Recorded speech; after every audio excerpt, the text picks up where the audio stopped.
black beans, and empanada shells, salsa, and then you need a knife, a cutting board, a bowl, and a saute pan. Vamos a empezar el mix de la empanada. Todo el mix es para 12 empanadas. Vamos a hacer solo 2 y el resto lo hacen más adelante por cuestión del tiempo. Okay, so the mix is made for 12 to make 12 empanadas. Right now we're gonna just make 2 of them with you guys so that you see the process of it, and then you can finish making the rest of them afterwards. That's what we're saying. Not for me. Oh. Alright, So you're gonna take the black beans, the corn, and we're putting this all into a bowl. vamos a hacer un mix. Yeah, we're gonna make a mix. So black beans, corn, and cheese. El queso pueden echarle todo o solamente la mitad dependiendo cómo lo quieran de malteado el queso. So you can use half the cheese or all of the cheese, kind of just depends if you like it super extra cheesy.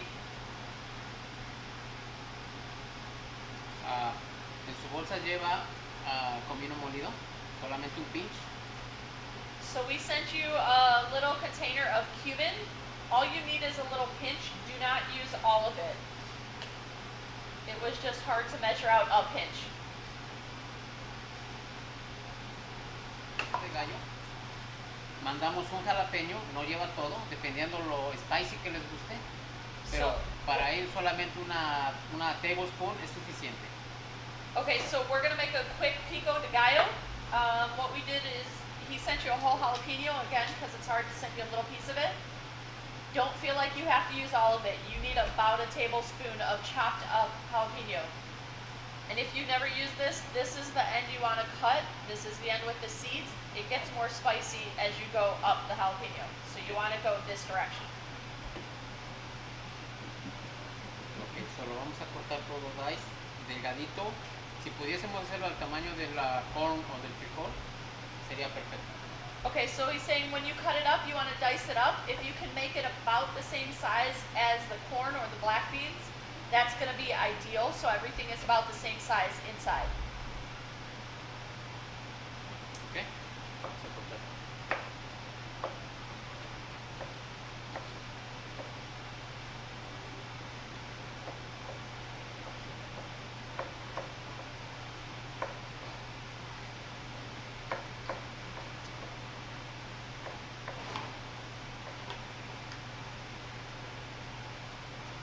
Muy importante, si están haciendo esto y se pusieron guantes, es mejor porque esto es spicy, que no se les olvide lavarse las manos.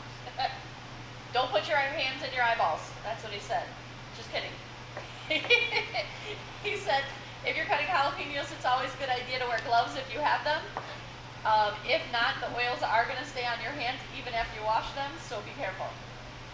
And don't stick them in your eyeballs. Ok, mismo proceso, tomato, onions y cilantro. Mismo proceso. So same idea with the onions, the tomato. We're going to cut just a little bit. You want to cut it to the same size as the corn and the black beans. And we're going to add that into your mix.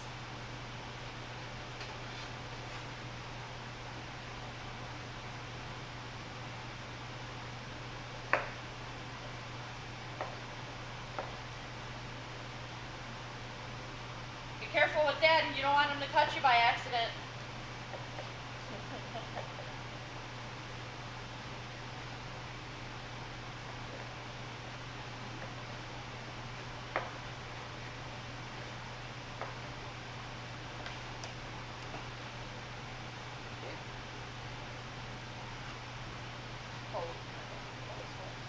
Dependiendo, si quieren todo está bien, si no nada más la mitad.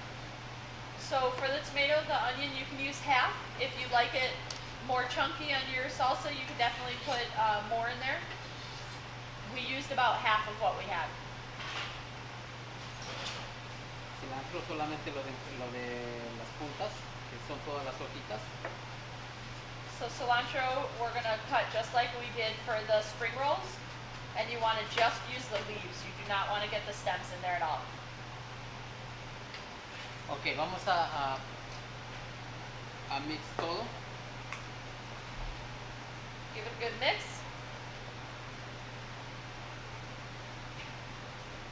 Sí.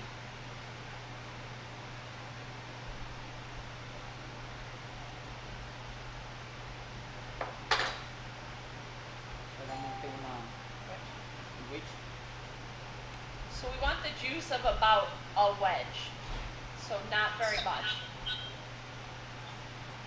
Maybe about a teaspoon. Probablemente 2 teaspoons. Maybe 2 teaspoons, he says.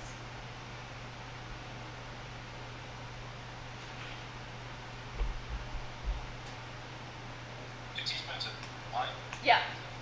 Yeah, lime juice, a fresh lime juice. And squeeze that right into the mixture, into your bowl. Ahorita está al gusto de ellos, si quieren ponerle sal, un pinch de sal está bien, si no así está bien, el limón y el queso le va a dar sabor.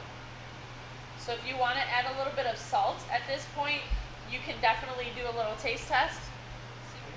Ok, cuando estén listos para hacer su empanada.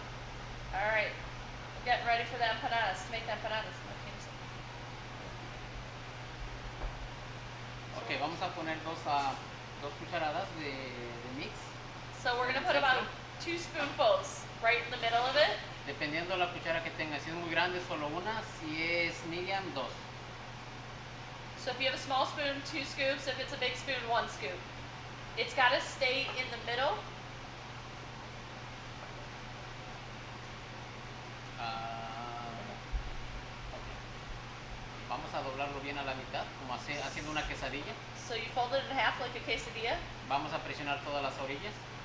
And then you pinch all the edges together, all the way to from one corner to the other. Ahora vamos a agarrarlo de la esquina y lo vamos a doblar y presionar. Una vez y otra vez y otra vez. You guys got that? There you go. She's got them down at the bottom. ¿Ya? You also have to remember they make about 1,000 of these a day. So Muy importante que quede bien cerrado. Tiene queso y con el aceite si calienta y tiene un orificio, se va a salir el queso. Entonces la idea es que no salga nada de queso. So the idea is you got to make it really close. Like I'm going to do it up here. So we fold it in half. You start at one corner and you seal it all the way around. All the way until the edge right here. And then from here, you take one side and fold it up, and you fold on top of that, and you keep folding up around the edges, so it all kind of pinches in.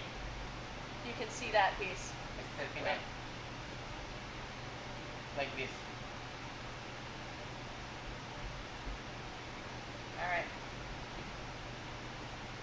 Una vez más. One more time. The professionals will show you.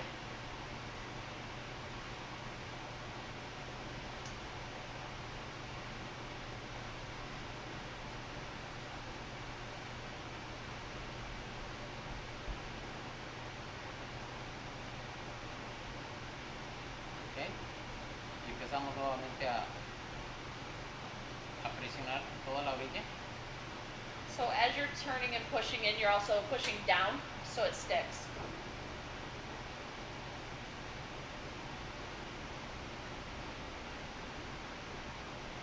Faster. So the key is to make sure you pinch all the edges tight, especially that last corner, because of the cheese and because of the citrus in it. When you cook it, there will be some oil that comes out of it if it's not sealed all the way. All right, so again, saute pan, gonna work the best for this one. We have a small 8-inch, but you can definitely use a 10-inch if that's easier. Vamos a poner nuevamente a fuego medio. So medium heat. Vamos a alcanzar una temperatura más o menos de a 325, no muy caliente para que no quememos el dough. So we're gonna end up heating the dough to about 325. If you had a deep fryer, you could definitely do that. These are also great in the air fryer. If you have an air fryer and want to do them without oil, you can always air fry them or bake them in the oven as well. So we're gonna fry them. So we're gonna heat up the oil a little bit until it gets warm. Does anybody know How the? much oil do we use? Sorry, How much oil do we use? about a cup. Okay. So you need about 2 to 3 minutes for that oil to heat up enough. Again, we don't want it too hot because it'll brown the dough too quickly and it won't cook the inside all the way. But if you put the corner of your empanada in there, if the oil is hot enough, it will start bubbling. If not, give it another second or so.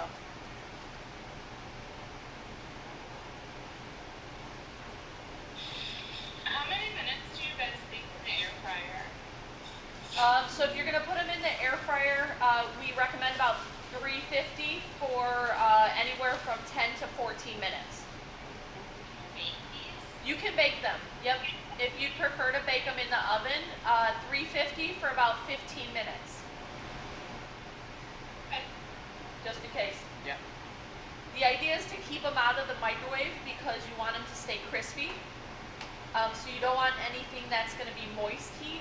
You want the drier heat. Yeah. So you can see ours is boiling enough.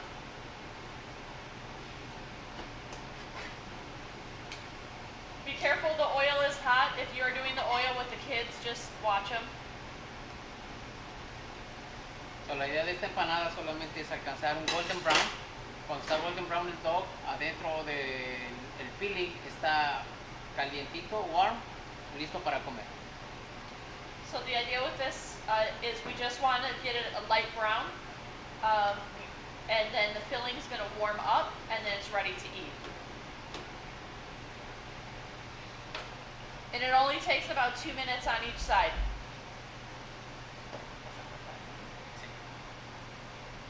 When you pull them out of the oil, make sure to just let them drain. You can drain them on a piece of napkin if you want.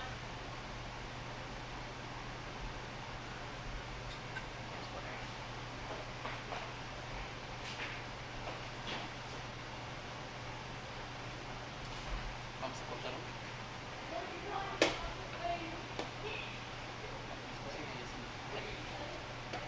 Ok, so la salsa solamente es para el dipping.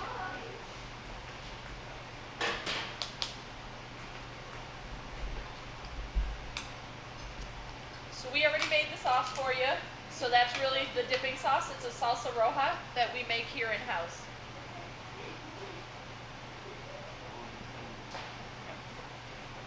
Hey, Remington. Anna.